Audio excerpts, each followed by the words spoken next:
For a little over 2 decades, China's entrepreneurial drive has established itself in the world's economic history. Beyond China's borders, this enterprising spirit is exemplified in stories like that of Fang Hui, the CEO and director of HK Motors. These are companies specializing in the dealership and local assembly of motor vehicles and construction machinery in Kenya, and his journey embodies adaptability and innovation. In 1997, Fang decided to relocate to Kenya, and this move laid the foundation for HK Motors. His journey showcases Chinese entrepreneurial adaptability, navigating and thriving within a new market and cultural landscape. Apart from importing vehicles and other heavy machinery to Kenya from China, HK Motors is introducing a new electric car, specifically targeting Kenya's lower middle-class demography. This move toward electric vehicles aligns with global trends and underscores China's technological and digital footprint in the transition process. HK Motors' approach demonstrates innovation with a focus on accessibility and sustainability in an evolving automotive industry. I had the opportunity to visit Fang at his office, located on Mombasa Road, just a few minutes from the Jomo Kenyatta International Airport and along the now famous Nairobi Expressway. During our conversation, Fang shared insights into his more than 2-decade-long journey in Kenya, shedding light on the intricacies of running a manufacturing business and discussing the development and prospects of the HK EV car. We can briefly get to know you from the point of how did you come to Kenya like 20 years ago, and what changed that you decided Kenya is my home? Actually, it is an opportunity. I came to Kenya to participate in an exhibition in KICC. That's about 25 years ago, on 1996. Then during the exhibition, I see business opportunity. I see there is a lot of demand in different kind of products. That's why in 1997 I started my own business in Kenya. So I started bringing mixed items like some electronics, some building materials to try this market. So that's the start of my business in Kenya. That's from 1997. All right. Yes. Wow. So originally when you came to KICC, what were you selling or what were you exhibiting? I worked for a government company. I was exhibiting government, say clothes and materials. So I worked for a textile company at that time. So that's the time when we exhibit quite some clothes, these things in KICC. But we found there is other demand, so that's why we try, instead of bringing textile, I brought building materials, and it is proved after some years, it is proved it is the right direction we are going, because the construction came up strongly after the last 20 years. When you moved in 1997, now this is back to you. Did you come with your family at that time, or did the family join you later? I did come with the family. Actually, on 1996, I came to the exhibition. Then I go after the exhibition is the one I get married, and immediately I get married.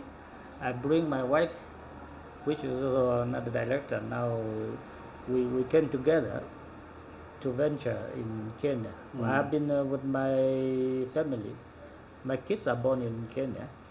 My 3 kids, they are all born in Nairobi. Yes. Wow. So all of them are Kenyan. They are Chinese citizenship, because we are not. Chinese government do not allow dual citizenship, so we have to maintain Chinese citizenship. Okay. And for yourself, you have documentation that allows you to be a permanent resident, or yes, a citizen? we have been granted the permanent resident already. So I'm also a permanent resident of Kenya. All right. Are you thinking of being a citizen, a full? Well, unless they allow dual citizenship, and unless my government allow dual citizenship, otherwise I still need to have my own citizenship as a Chinese. All right. And having gotten to this point, there are many things that you can say things are better here than in China, or things are better in China this way than in Kenya. Are there such instances that you've had? Yes, as businessman, you are comparing the business opportunity, but both sides has opportunity. We can say, especially Chinese products, they need the market, so they need some people to do marketing work outside of the country. It's not all the Chinese stay at home. How to sell all those products to the world. So that's why there's a need. We come out to work as an importer to bring the whatever available in China, and also we tell the Chinese manufacturer what Kenyan customer needed, so that they can produce.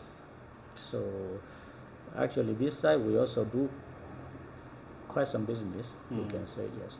All right. So and that does not mean then that you're even as you're assembling some of these, you're acting like an intermediary between the Kenyan market and the Chinese market? Yes. Actually, we see what we can offer to Kenyan market. Yes, we select a lot of products from manufacturer side. The same time, we also tell the manufacturer that this market is like this. You should produce something like this. That's what customer needed, so that they adjust their products. Yes. All right. And something that we do not see often is this kind of partnership between governments and their citizens in the different countries. For instance, if we have Kenyans in China, it's rarely that you will see this kind of partnership unless it's with the embassy in China. But for you, how important is it that you are able to communicate with the Kenyan market and the Chinese market, and what can we learn from that? Because even policymakers and government officials and all that, how do you get the ears on the ground so that whatever you're bringing to the market is what is needed and not just what you think can work? At the beginning, we also try, of course, start from what we think and what we thought it can be sold in the Kenyan market.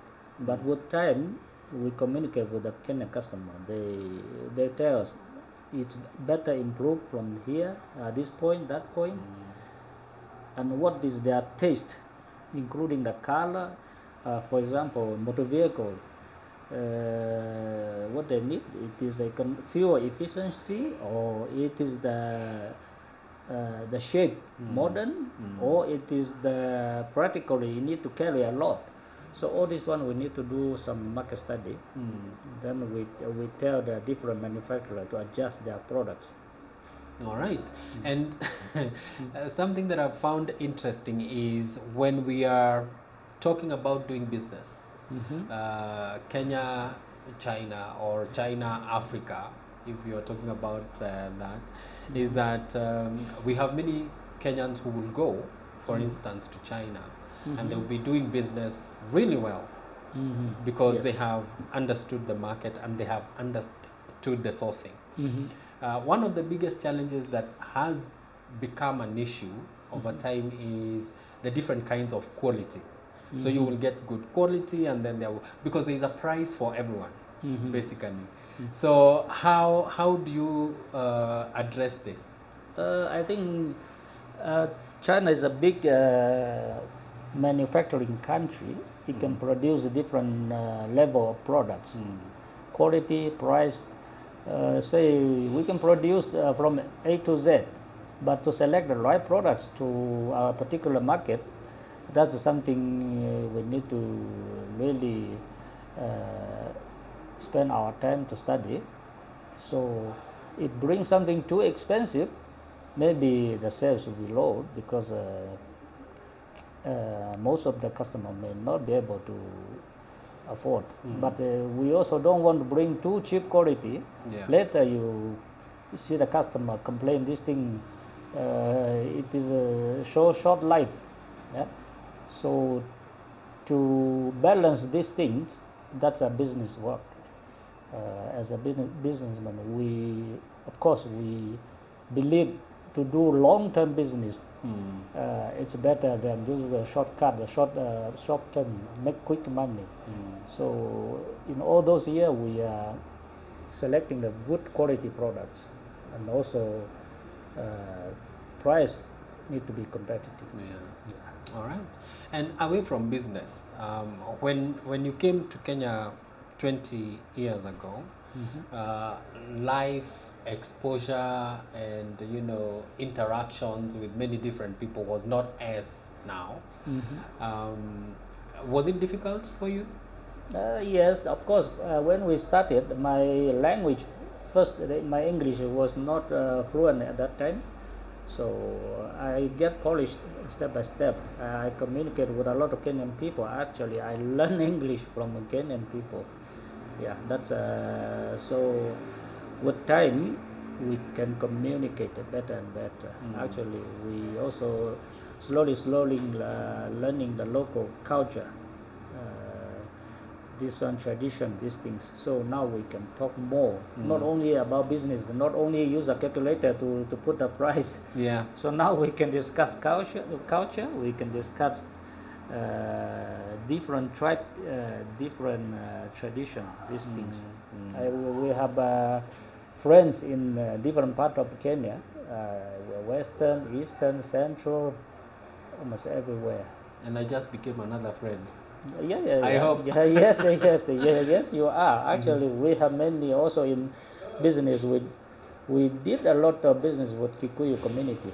So you are not new and you are not strange for me. Yeah. Yes. I have one more question regarding where you see the future of Africa-China in terms of integration, in terms of people movement, business, and all that. Looking forward 10 years, from your previous 10 years, where do you see China-Africa relations in whichever aspect, be it people moving to China or China coming to Kenya? Where do you see these relations? I think the relationship is enhanced a lot for the last 20 years. At the beginning, rarely has Chinese to come to venture in Kenya or in Africa, because at that time our country also not open up yet. So slowly, when we do the political reform and the country open up, people start coming out and to see the world. For the last 20 years, this trend has been there. So more Chinese people come to Kenya, and at the same time also more Kenyan people go to China. So the interaction is become more and more, which is a good trend. And also for the last 20 years, China has experienced industrialization. This is a process. So from a country, basically it is an agricultural country, agricultural business. Now we have shifted to industrial country. Yeah. So we have a strong manufacturing sector, which we are supplying the whole world. Yeah. So China has experienced these things, and Kenyan also start industrialization. This process, I think you have just started. So China move a little bit ahead. Also, like real estate, this industry, for the last 20 years, actually the last 30 years, China has been develop a lot of housing project. Now we have become the biggest house maker in the world. I think the house Chinese build is more than the rest of the world. Yeah. So in the housing industry, building material supply and manufacturing, China is ahead already. And Kenyan is just coming up. So a lot of things we can follow each other. So that's why I think it's also, for me, it is also meaningful to come to bring some new thinking, new technology, to Kenya. Just like the precast factory we invest, that's a technology has been used in China already. So we are the one to invest here to bring the technology. Now Kenyan people are managing to use those technology already. All right. And Feng, Yes. this is a really beautiful car. It's simple, pretty to use, and quiet when you're driving around. Yes. Where did the idea come from? Of course, to utilize the solar energy is it's a new trend. It is a clean energy, and also I think this is the new trend of green energy. So first, this model we utilize the sunlight first to get charged the vehicle. Full time, anytime there is sunlight, it starts charging the battery automatically until it is full. Otherwise, you keep on absorbing the sunlight, no matter if in driving or in parking. So you get free energy every minute, you can say. Yeah. And if the sunlight energy is not enough, there is a charger. You can use normal home socket to charge, which is very convenient. For any place you can charge. As long as you can charge a mobile place, you can charge the vehicle. Especially you can do it at night. When you are sleeping, you put it on charge, then at the next morning it is full of charge already. All right. You said it takes from 5 hours. That charge is enough to take me around for a while, right? Yes. Mhm. Yes. How long is that? Like if I charge for 5 hours, will it be full? Will it be 70% full? 5 hours, yes, it should be almost 100% full now if you charge 5 hours. Yes. Is there a system whereby when I am charging, it knows that it's time to stop? Or Yes. does it has- continue? it is like charging mobile. You see a indicator. It's like a mobile. You know your phone is charged full or not full. It's the same that same the system. Yes. All right. And does this system turn off? Like if it's fully charged, it says we are full, we are charged, so cut off power. Yeah, automatic cut off. Even the charger itself. When it is full, there's no more charging. All right. Yes. All right. So HK EV, is this Hong Kong Motors? Yes. It's HK Motors, the first model. Also, according to our design and some of our information from the market, this is the first model we designed for African market. Okay. So the feature of this model, it is a very low running cost. It's a most economical model. The car is not very expensive. At the same time, is utilize the solar properly. Okay. So that even use electricity very little. So most of the cost, for example, you just use from home to working place, and then park and then go home, almost free of charge. Every day just the solar is enough. Yeah. So the solar can give you over 30 kilometer free mileage every day. Okay. Yes. All right. The design is pretty interesting in that it's very current with how the vehicles that we are seeing coming out of the factories now. So we wouldn't say it's an old model because hey, but where did this come from in China? Of course, it's already in the Chinese market. I don't know original from where, but I think he borrowed quite some new design point from other modern vehicles. So the shape is it's a new and modern. It's not a very old style things. Yeah. Actually, it's a new shape. Yeah. All right. And in China, this is 50 kph in Kenya. If I came and I wanted a car that is maximum speed is 180 kph, what happens? Yeah, you need to add budget. There is a good car which you can speed up from 0 to 100 3 seconds. It is also available there. Yeah. So the mileage, one full charge can go to 1,200 kilometer vehicle also there. So they are in different class, different price. So the price maybe from less than 1 million Kenya shilling, like this model, go to over 15 million Kenya shilling. So it is customer select the vehicle they can good for them and they can afford also. Okay. And which specifications are these that will make this car move from 50 kph to 180? What do I need to replace, or what do I need to upgrade? That will be another model. You see, we cannot use this model to just increase the speed.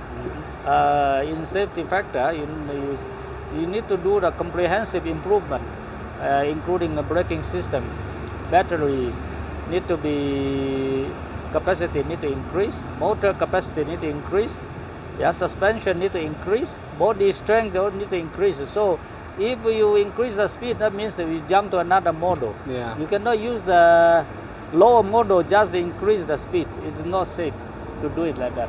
Okay. And also not professional. All right. So this has been a prototype in Kenya. Are you getting orders for the car? We get a very good inquiry, and also we start selling already. Also, we are collecting quite some information, market information for the next consignment. Yes. All right. So when it comes to designing, was this wholly designed in China, or was there any Kenyan input? This model comes from China. So because Kenya has no EV yet, so these are trial. Of course, start from we bring some models, select from the models available in Chinese market, and then of course Kenya is a right-hand drive, which is different with left-hand drive of China. So this one we need to change the steering to right-hand drive. All right. So there are some modifications that have to be done for it to be able to operate in Kenya. And there are regulations from the Kenya National Highways Authority, from KEBS, which is the Kenya Bureau of Standards, and many others. Whom have you worked with locally to ensure that all these things are? We work closely with NTSA and also KEBS. So our model also being inspected by NTSA. Also then KEBS it has been modified our assembling process. So KEBS also there. I think we are following all the regulations. Yes. And again, on this car, everything is pretty basic, right? Yeah. So is it because it's the first, or will you keep upgrading? Yes. We will have other models. So there will be another upper model, maybe speed will be faster a little bit, battery will be bigger, the range will be longer, like that. Even the shape will be bigger, the size will be bigger. This customer need bigger vehicle. All right. So, and this is storage. This is storage because for someone who is used to an engine at the front, I'll be wondering what is here, and this is storage. So anyone who comes and gets this car will just have that as an added advantage. I'm just thinking. So thank you very much, Mr. Feng. And looking forward in terms of manufacturing, because now this is solar. Is it practical to have on every vehicle that is produced? There is a new type of solar panel. This is the hard type. So it is like a, but there's some new one is flexible. It can like a piece of paper to stick on top of the vehicle. So I think that one will be, the wind resistance will be reduced. Okay. Yes. All right. And then because these are different market from China, are you working with Kenyan designers for the other? At the time being, Kenya has no designer for EV yet. So I hope in the future we work together. But at least we work together with the Kenyan customer. We know what they need. Designer, it is engineer. They are doing it. It doesn't matter from where, but that's a designer's work. But our work as a marketer, It is collecting market information. Yes. So the Kenyan buyer is the one who is determining what happens. Yes. With whatever upgrades, whatever changes. What they need. All right.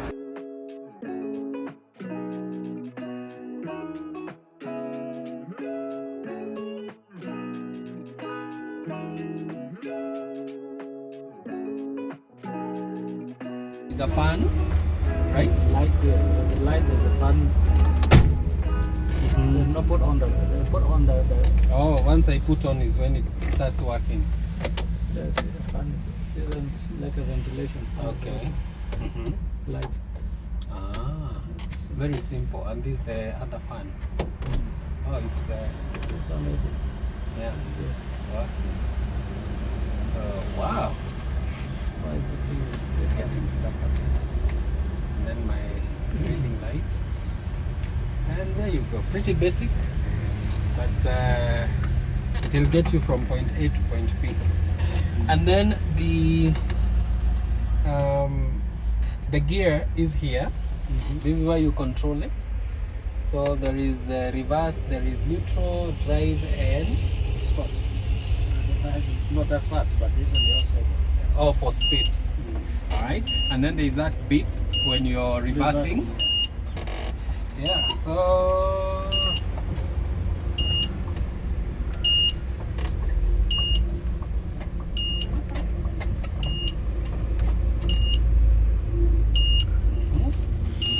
There we go. And then we get to drive.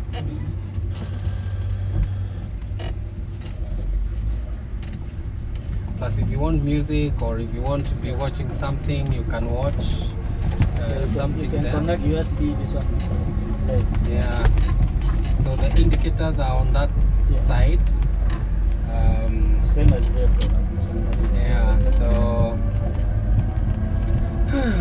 I hope you get to enjoy the ride with me. I am your driver for today. Simple vehicle. Yes. Very simple. Very easy to control. Good thing this one doesn't consume money. It does, and then yeah, that's the bit. I mean, like the beauty is that the very low, almost zero consumption is almost zero. Zero running cost. Yes. So when you use, you give to the staff to use. Yeah. You don't feel anything. They don't disturb you, ask you to give money for fuel. No. In comparison. There's no fuel story. Yeah. So basically, it's a really interesting car to have. I feel like taking, and then it's instead of the broom, it's just humming peacefully. You could even sleep on the road, you know. You could even sleep on the road, and things could happen. You know, but it's a beautiful thing.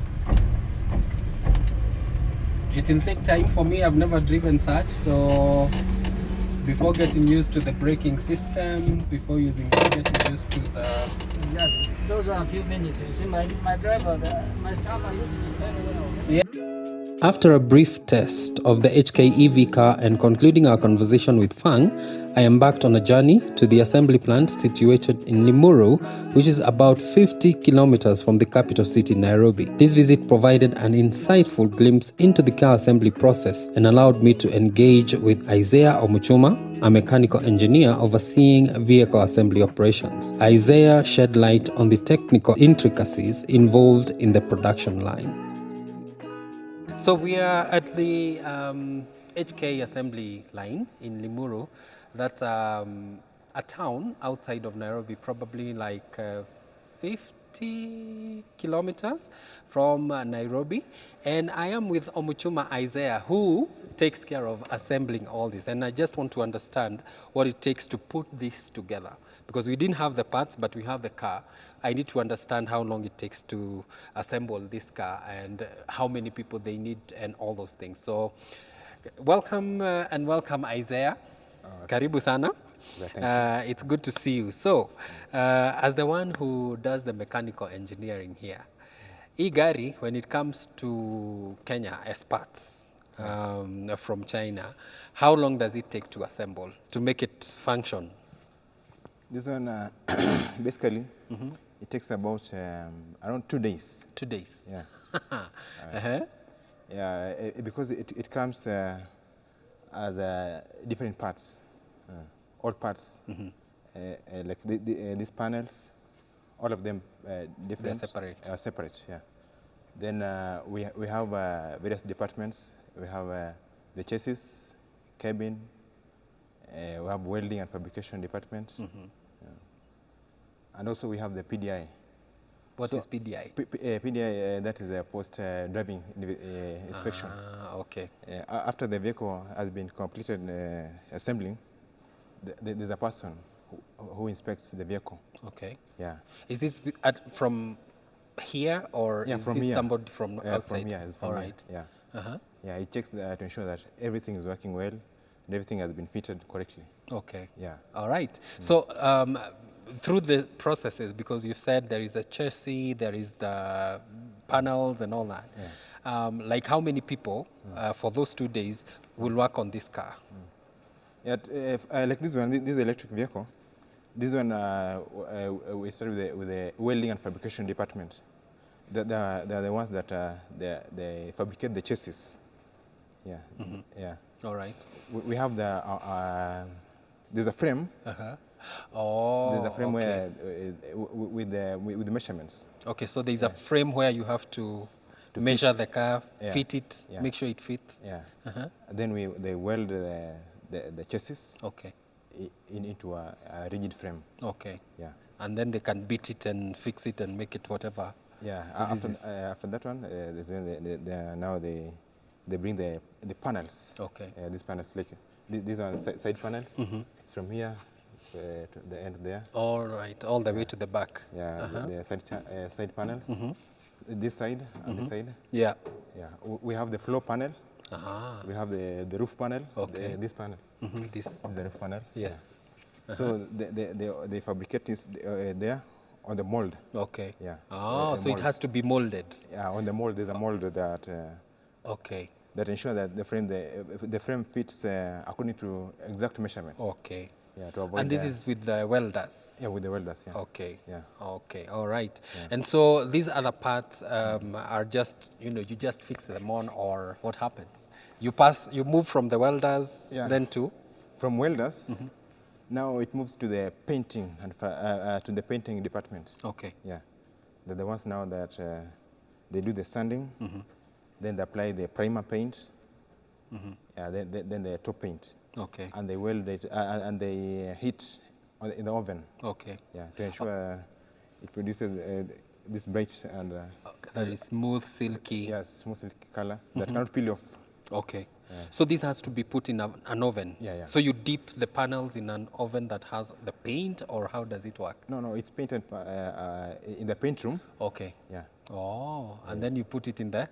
Then in it's the oven. In the oven, yeah. Okay. Yeah. How long does that process take? Like the painting and the passing through the oven? Like this one, I think it's roughly 3 hours. Wow. Yeah. Okay. And do you do each part separate, or do you throw them in? Like there are several parts, and you throw them into the oven. Like this one. After it has completed the welding and fabrication department. Yes. Yeah. It comes. It will appear as a skeleton. It will be a skeleton. Yeah. Okay.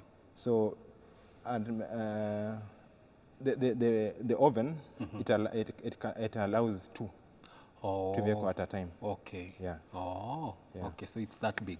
Yeah. That big. All right. So in terms of like training, because you had to learn to do this. Yeah. Did you go to China, or did you do it here? This one we did from here. You learned from here. Yeah. The also video clips, and also our director is an engineer. So he also comes on the ground. Okay. He directs us. Yeah. And also he shows us the videos, how they are welded, and also we have our machines here. Okay. The welding machines. Ah. Yeah. So everything and everyone who is working here has been trained here. Yeah. Wow. How long does that training process take? But some, there are some who have been taken to China for training. Okay. Then they came back. Yeah. Okay. Kenyans. Yeah, Kenyans. All right. Yeah, But they're still working within they're working. here. Yeah. So And also they pass the knowledge to others. and now this brings me to the question of you and I are Kenyan. Yeah. Fang and the other Chinese team, they're from China. But how do you see this working in terms of, collaborating, working to bring, exchange ideas and things like this? Yeah. How do you find it?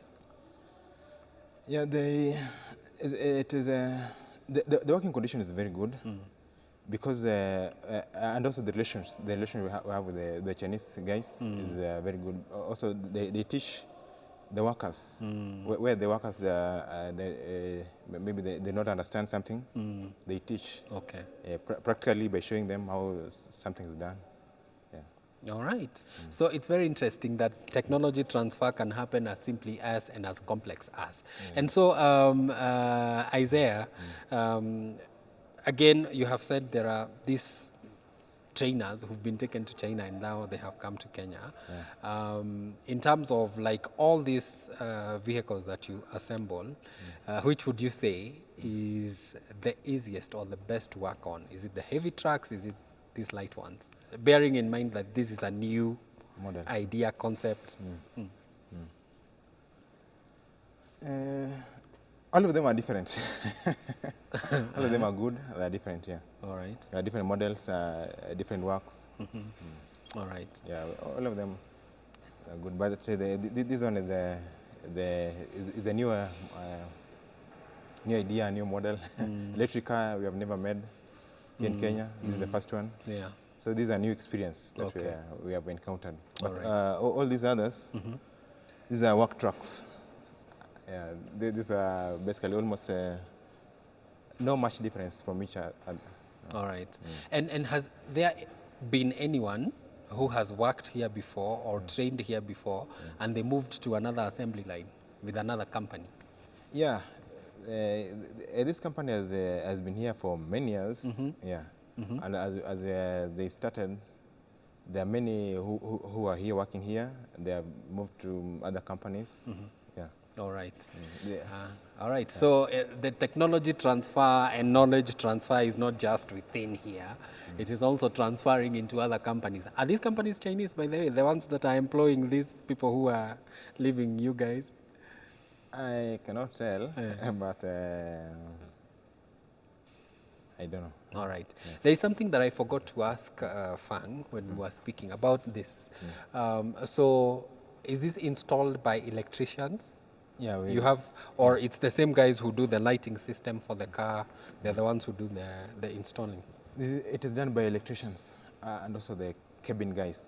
Okay. Yeah. Okay, so the wiring guys, we wiring call guys. them wiring guys in Kenya. So, so the wiring guys are the ones who handle this. Yeah. All right. So, in terms of your target market, and this is my last question, is you have been your design, you're assembling this car, and you know us as Kenyans. In terms of demand, how is the demand? This one is new in the market, in the Kenyan market. And those changes are inevitable, but with time, it will be more Kenyans will come in terms. Coming for this. Yeah, because this one is environmental friendly, does not emit any carbon or any or those waste gases. You have not mentioned mafuta.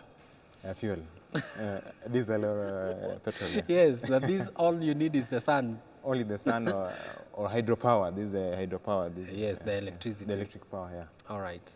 So guys, that is how interesting it is. Thank you very much, Isaiah. And for the price of probably, 2 extremely expensive MacBooks, you can get this car, because it is going for $5,000. Fang's introduction of an electric vehicle tailored for Kenya's lower income brackets echoes global efforts to combat climate change. This move not only mirrors the changing mobility trends, but also the commitment to sustainable solutions in forward-thinking approaches to environmental challenges. The HKEV cars launch emphasizes not only affordability but also the immense potential to reduce carbon emissions and address climate change impacts. It joins a growing list of EV assemblers and brands in Kenya as the adoption of eco-friendly transport solutions grows. For more nuanced China-Africa relations narrative, visit our YouTube channel where we have a dedicated playlist on various issues touching on China and the global south. Join the conversation by commenting, giving your opinion, and then sharing our videos with your friends. We are on all social media platforms as China Global South Project. Stay tuned for more stories and see you again soon.